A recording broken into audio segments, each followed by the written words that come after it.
नमस्कार दोस्तों, मैं सुभाष मौर्य आप सभी का बोर्ड वाइज बेस्टीन के इस ऑफिशियल प्लेटफॉर्म पर स्वागत करता हूं। दोस्तों, आज के इस वीडियो में हम लोग बात करने वाले हैं या फिर आज की इस क्लास में हम लोग बात करने वाले हैं, ठीक है क्या, 2027 बोर्ड एग्जाम के टारगेट के बारे में। 26 तो बीत रहा है, यानी खत्म होने वाला है, मार्च में बोर्ड एग्जाम खत्म हो रहा है, ठीक है। अब जो आप लोग 27 में अपेयर होंगे एग्जाम में, फरवरी मार्च में जो एग्जाम होता है, उसके लिए हमारी स्ट्रेटजी क्या होगी, प्लानिंग हमें कैसे कैसे करना है, किस प्रकार से हमें तैयारी करना है, ठीक है, थोड़ा थोड़ा करके डेली बेसिस पे, ताकि हमारे नंबर अच्छे आए और हम जो परीक्षा में बैठे तो हमारा परफॉर्मेंस जो है अच्छे तरीके से हो सके, ठीक है। चलिए उसी के बारे में है, थोड़ा थोड़ा करके हम बात कर लेते हैं कैसे क्या हमें करना है। अगर हम बात करें किसकी, target 2027 board exam with 90% strategy, मतलब 90% प्लस हमारा ऐसा टारगेट बना के हमें चलना चाहिए कि अच्छा से अच्छा परसेंटेज हमारे एग्जाम में आए, ठीक है। इस प्रकार से हमें तैयारी करनी है। अभी हमारे पास पर्याप्त समय है। अगर आपने प्लानिंग अभी से कर लिया, शुरुआत कर दी, ठीक है, क्योंकि जो अप्रैल से होता है क्या, नया सेशन स्टार्ट हो जाता है पढ़ाई का, तो हमें उस हिसाब से चलना, ये नहीं कि 2 महीना बचा फिर पढ़ाई करेंगे, ठीक है। तो उसमें होता क्या कि आप किसी तरह पास तो हो जाते हैं, बट जिस प्रकार से आपको होना चाहिए, जो आपके मार्क आने चाहिए, वो नहीं आ पाते हैं, ठीक है। ये किसके किसके लिए भाई, ये प्लानिंग 10th और 12th सभी के बच्चों के लिए, ठीक है। यूपी, बिहार, एमपी और राजस्थान बोर्ड, इनको बेसिकली टारगेट किया गया है इसमें। ये इन 4 स्टेट के बच्चे जो बोर्ड एग्जाम में अपियर होंगे या बोर्ड एग्जाम 2027 के एग्जाम में बैठेंगे, उनके लिए, ठीक है। ध्यान से आपको स्टेप बाय स्टेप चीजों को नोट करना है, समझते हुए चलना है। चलिए, करना क्या है, आपके पूरे रिजल्ट और कैरियर का गेम बदल सकती है अगर आपने इस पूरी प्लान को, ठीक है, फॉलो किया, अच्छे से समझा और चीजों को क्या किया, उसको मतलब इम्प्लीमेंट किया है, फिर उसका उपयोग आपने किया, ठीक है। चलिए देखते हैं कि इसमें क्या क्या है, कैसे कैसे हमें क्या क्या करनी है, ठीक है। ये हमारे लिए इंपॉर्टेंट है भाई।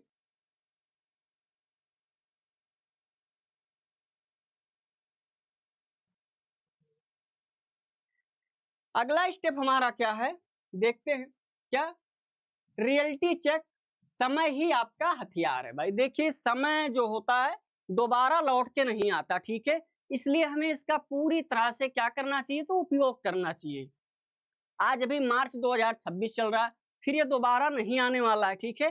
तो हमें क्या करना है कि हमारे बोर्ड परीक्षा की तैयारी उस हिसाब से करना है, ताकि हमारा जो मतलब रिजल्ट हो सके वो बिल्कुल जैसा होना चाहिए वैसा हो। अभी आपको लग रहा होगा सर अभी तो बहुत समय है, बिल्कुल भाई बहुत समय लग रहा है ऐसा, लेकिन अगर आपने ध्यान नहीं दिया तो होगा क्या, 10 दिन बीतेगा, 15 दिन बीतेगा, फिर किसी दिन महीना बीतेगा, दूसरा महीना, इस प्रकार से धीरे धीरे चीजें क्या हो, बीतती चली जाएगी, ठीक है। तो हमें उस पर क्या है, फोकस करना है। हमारा एक एक दिन, हमारा एक एक घंटा महत्वपूर्ण होता है, ठीक है।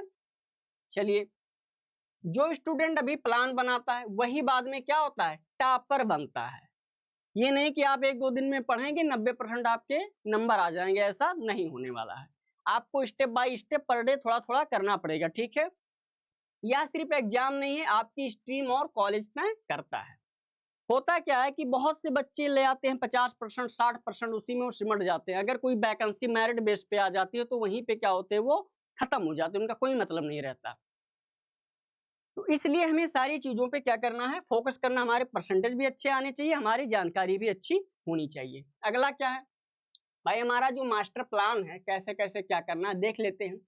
सबसे पहला क्या होगा, हमें अपने आप को, मतलब अपने आप को स्ट्रॉन्ग करना, अपने आप को बिल्ड करना, अपनी मानसिक रूप से हमें क्या होना है, स्वस्थ होना, अच्छे से हमें मतलब सोच रखनी कि हमें क्या क्या करना है, कैसे कैसे करना है, हमारी एग्जाम जो हमारी परीक्षा आएगी उसमें हमें कितना अच्छे से परफॉर्म करना है, ठीक है। कॉन्सेप्ट बनाना है आपको, सबसे पहले पूरा सिलेबस फिनिश करना पड़ेगा। वीक टॉपिक इंप्रूव, मतलब जो आपके कमजोर टॉपिक है उनको क्या करना है, थोड़ा थोड़ा करके पर डे बेसिस पे पढ़ते रहना, या फिर उनका रिवीजन, मतलब पहले आप पढ़ोगे फिर रिवीजन करोगे, ठीक है। 2027 एग्जीक्यूशन, अगर हम बात करें सिर्फ क्या होगा, रिवीजन, मॉक टेस्ट और प्रेजेंटेशन प्रैक्टिस। कब, जनवरी फरवरी में, मतलब कब, जनवरी 2027 की मैं बात कर रहा हूं। इससे पहले जो इधर के समय हो क्या होंगे, आपके कॉन्सेप्ट बनाओगे, पूरा सिलेबस उसमें फिनिश करोगे, और चीजों को पढ़ोगे, यानी पूरा सिलेबस आपको फिनिश करना पड़ेगा। जो आपके वीक टॉपिक होंगे उस पर आपको फोकस करना पड़ेगा, ठीक है, इसके अलावा कोई चांस नहीं है। ठीक है भाई, 2027 में नया क्या पढ़ना है, गलतियों से हमें कैसे बचना है। सबसे पहले हम बात करते हैं क्लास 10th की। जो क्लास 10th के बच्चे बोर्ड एग्जाम में अपेयर होंगे 2027 के, उनके लिए क्या है, फाउंडेशन स्ट्रेटजी उनकी क्या रहने वाली भाई। सोर्स की अगर बात करें, सिर्फ बोर्ड बुक या फिर एनसीईआरटी, ठीक है, क्या है, हमें दोनों फॉलो करना है। डिपेंड करता है आपके कॉलेज में किस बुक को फॉलो किया जाता है, किस बुक को आपको पढ़ाया जाता है, ठीक है, उसके हिसाब से क्या है हमें पढ़ते हुए चलना है। ठीक है भाई, फोकस क्या करना है आपको, फोकस वाले सब्जेक्ट बेसिकली क्या है, मैथ हो गया, साइंस हो गया, ठीक है। हाई स्कूल में ये दो बहुत महत्वपूर्ण भूमिका निभाते हैं। बच्चों का सबसे वीक पॉइंट यही होता है, यार सबसे कमजोर विषय यही होता है, यहीं पे वो मार खा जाते हैं। तो इस पे हमें क्या है, कंटिन्यू फोकस करना पड़ेगा, डे बाय डे इसको क्या करना है, तो आपको इम्प्रूव करना पड़ेगा, ठीक है।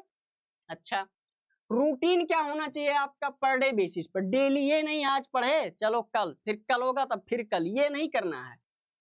रोज 2 से 3 घंटे आपको पढ़ने ही पढ़ने। घर पे आप कॉलेज जाएंगे, ठीक है, 10 से 4 या 9 से 3 जो भी आपका कॉलेज का टाइमिंग होता है, वो तो आपका कॉलेज का टाइमिंग हो गया। उसके बाद आपको पर डे बेसिस पे क्या होगा, घर पे 2 से 3 घंटे क्या है, पढ़ने ही पढ़ने हैं, ठीक है। अच्छा, ऑब्जेक्टिव, पूरा सिलेबस समय से पहले क्या होना चाहिए भैया, आपका खत्म होना चाहिए। अभी मार्च चल रहा है, आपको शुरू कर देना है, ठीक है। शुरू करोगे आराम से, सिलेबस आपका मान के चलिए कि जुलाई या अगस्त तक खत्म हो जाएगा। उसके बाद बढ़िया से रिवीजन करिए, फिर कोई टेंशन नहीं। जनवरी फरवरी में आपका, जनवरी में प्रैक्टिकल होता है, फरवरी से आपके एग्जाम शुरू हो जाते हैं, ठीक है। इस प्रकार से आपको पूरा रोड मैप लेके चलना है। चलिए भाई, अगला स्टेप क्या है देख लेते हैं, 12th के बच्चों के लिए क्या है, ठीक है। अगर हम 12th के बच्चों की बात करें तो उनका जो स्ट्रीम स्पेशलाइजेशन होता है, मतलब कोई साइंस साइड का होता है, जैसे कोई बायो का बच्चा होता है, कोई कॉमर्स का होता है, कोई आर्ट का होता है, कोई मैथ लिया होता है, अलग अलग वो अपनी स्ट्रीम लिए होते हैं, ठीक है। कोई एग्रीकल्चर का होता है। तो डिपेंड करता है आपका स्ट्रीम क्या है, आपके भाई उनमें अलग अलग सब्जेक्ट होते हैं, ठीक है। बात करें अगर मैथ की, तो उसमें मैथ, केमिस्ट्री, फिजिक्स होता है, ये थोड़ा टफ सब्जेक्ट माना जाता है।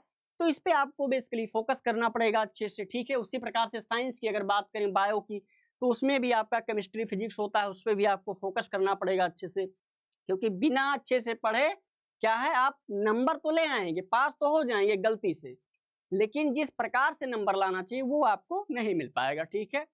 तो करना क्या है, थ्योरी पे आप पहले फोकस करेंगे। न्यूमेरिकल वाली चीजें अगर हैं तो साथ साथ क्या करेंगे, उनको भी ध्यान देंगे। डेरिवेशन हो गया, डायग्राम, ठीक है। और लास्ट में आपका प्रैक्टिस होना ही होना चाहिए।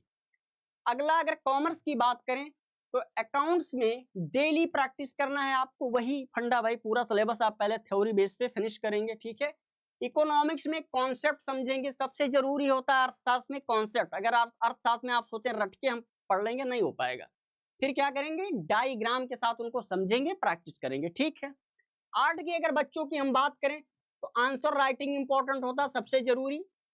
मतलब इसमें क्या होता है भाई, इसमें भी आपको चीजें छापने के लिए आती हैं, ठीक है। आर्ट करने के लिए उसको कला बोलते हैं, ठीक है। तो उसमें तमाम प्रकार के भाई पूछा जाता है, ये आपको इसमें छापना, ये इतने नंबर का, इतने नंबर का। तो उसमें आपका क्या होना चाहिए, अच्छे से पकड़ होना चाहिए। साथ ही साथ लिखने के लिए आंसर राइटिंग भी आती है, इस बात पे ध्यान रखिएगा। तो आपको दोनों करते हुए, बढ़िया से प्रैक्टिस करते हुए चलना है, ठीक है भाई। हेडिंग और कीवर्ड पर ज्यादा ध्यान देना है आर्ट वाले की अगर बात करें, क्योंकि इसमें लिखने वाला कम आता है, छापने के लिए ज्यादा आता है, ठीक है भाई। यहां तक आपका उम्मीद करता हूं क्लियर हो गया होगा। अब क्या करना है, ये तो रहा सब्जेक्ट कैसे कैसे हमें फोकस करना है, पर डे कितना पढ़ना है, ये रही, ठीक। अगला क्या है, the art of scoring presentation hacks. क्या मतलब होता है इसका, देख लेते हैं भाई। प्रेजेंटेशन का मतलब ये होता है कि जब आप एग्जाम में बैठोगे तो आप उसे कैसे हैक करोगे। हैक क्या होता है, हैक का मतलब ये होता है कि आप किस प्रकार से वहां पे जो पूछा गया है उसको किस प्रकार से लिखोगे कि आप अच्छे से अच्छे नंबर ला सको। कोर फिलॉसफी क्या होनी चाहिए, बात करें एग्जामिनर की, ठीक है, तो होता क्या है, वो कोई आपका दुश्मन नहीं होता है, बट करना क्या होता है, जो पूछा गया उसको आपको वहां पे मतलब डिलीवर करना होता है, वो बताना पड़ता है, लिखना पड़ता है, ठीक है। उसे बस क्लियर आंसर चाहिए, ठीक है भाई। साफ कॉपी लिखो, प्रॉपर हेडिंग होने चाहिए, उसके नीचे आपके अंडरलाइन कीवर्ड्स होने चाहिए, डायग्राम जहां पर पॉसिबल हो सके आप डायग्राम के माध्यम से समझा भी सकते हो, ठीक है। बिल्कुल क्लीन कॉपी, फॉर एग्जांपल ये आपकी कॉपी है, प्रॉपर आपका हेडिंग होना चाहिए, ठीक है। क्या प्रॉपर हेडिंग, अंडरलाइन कीवर्ड, अगर कोई इंपॉर्टेंट कीवर्ड महत्वपूर्ण की है, कोई शब्द है तो उसको अंडरलाइन जरूर करें, ठीक है। अगला क्या होना चाहिए, विथ डायग्राम, अगर पॉसिबल है कि हमें डायग्राम से समझाना है तो आप डायग्राम जरूर छोटा सा बनाएं, अच्छे से वहां लिख करके समझा दें कि ये है, ये पार्ट है, ये हिस्सा है, ये हिस्सा, ठीक है। इस पे आपको फोकस करना पड़ेगा। अगला पॉइंट देखते हैं क्या कह रहा है। डेली रूटीन की अगर हम बात करें एंड डिसिप्लिन की बात करें, ये बहुत इंपॉर्टेंट होता है भाई, डेली रूटीन और डिसिप्लिन। बच्चे होता क्या, स्कूल गए, किसी तरह आए, बैग फेंक दिए, फिर क्या है, मतलब फोन में जुड़ गए, टीवी देख रहे हैं या खेलने चले गए। भाई खेलना भी जरूरी है, लेकिन उतना नहीं जितना कि आपका एग्जाम जरूरी है, ठीक है। क्योंकि आपका बेसिक फाउंडेशन अगर बात करें तो हाई स्कूल इंटर ही होता है, चीजें यही आगे ग्रेजुएशन में घुमा घुमा के आती रहती हैं। अगर आपका बेस मजबूत हो जाएगा तो आगे आपको परेशानियों से लड़ने में क्या होगी, सहूलियत होगी, आपको दिक्कत नहीं होगी। कोई आपसे 10 घंटे नहीं मांग रहा कि आप 10 घंटे डेली पढ़ो, बिल्कुल नहीं, कोई मतलब नहीं। छोटी मेहनत प्लस रोज, छोटी मेहनत 2 से 3 घंटा, लेकिन करना कैसे, रोज करना है, फिर उसके बाद आपका रिजल्ट जो होगा भाई बहुत बड़ा रिजल्ट होगा आपके सामने। लेकिन ये जो 2 से 3 घंटा आप पढ़ोगे, पूरी मेहनत, पूरी डेडिकेशन के साथ पढ़ना पड़ेगा, ठीक है। अच्छा, इसके लिए रूल क्या है, रोज कंसिस्टेंट पढ़ाई, मोबाइल कंट्रोल करना पड़ेगा। होता क्या है कि हम लोग पढ़ने बैठते हैं, ठीक है, अगर कोई नोटिफिकेशन आ गया, फट से यूट्यूब पे पहुंचिए, देखने लगे, कोई शॉर्ट्स देखने लगे, गया आधा घंटा। अगर आपने शॉर्ट्स खोल लिया तो एक एवरेज टाइम 20 से 25 मिनट जाता ही जाता है। तो इन गलतियों को हमें पढ़ते वक्त क्या है, फोन से बिल्कुल दूरी बनाए रखना है, केवल हमें उसी पे फोकस, अपनी स्टडी पे फोकस करना है, फालतू चीजों पे नहीं। अगला क्या है भाई, एक दिन भी गैप नहीं होना चाहिए। अगर कोई काम है भाई, घर पे रह रहे हो तो काम भी आ सकता है, वो अलग बात है, लेकिन फिर भी आपको प्रॉपर कंटिन्यूटी बनाए रखना अपने पढ़ाई के प्रति, ठीक है। पर डे 2 से 3 घंटे आपको देना ही देना है, किसी भी हाल में आप दीजिए। चलिए, उम्मीद करते हैं यहाँ पर आपको समझ में आ गया होगा। अगर मिशन की बात करें, मिशन इंड स्टेट 2027, कहने का मतलब यह है कि आपका अभी से जो टारगेट है उसे शुरू कर देंगे, ठीक है, डेली बाय डेली, थोड़ा थोड़ा करके। और आपका एंड कब होगा भाई, 2027 मार्च में। अभी मार्च चल रहा है, अगले मार्च 2027 में आपका रिजल्ट आपके सामने होगा। डिपेंड करता है कैसा होगा, वो आपके ऊपर डिपेंड करता है, ठीक है।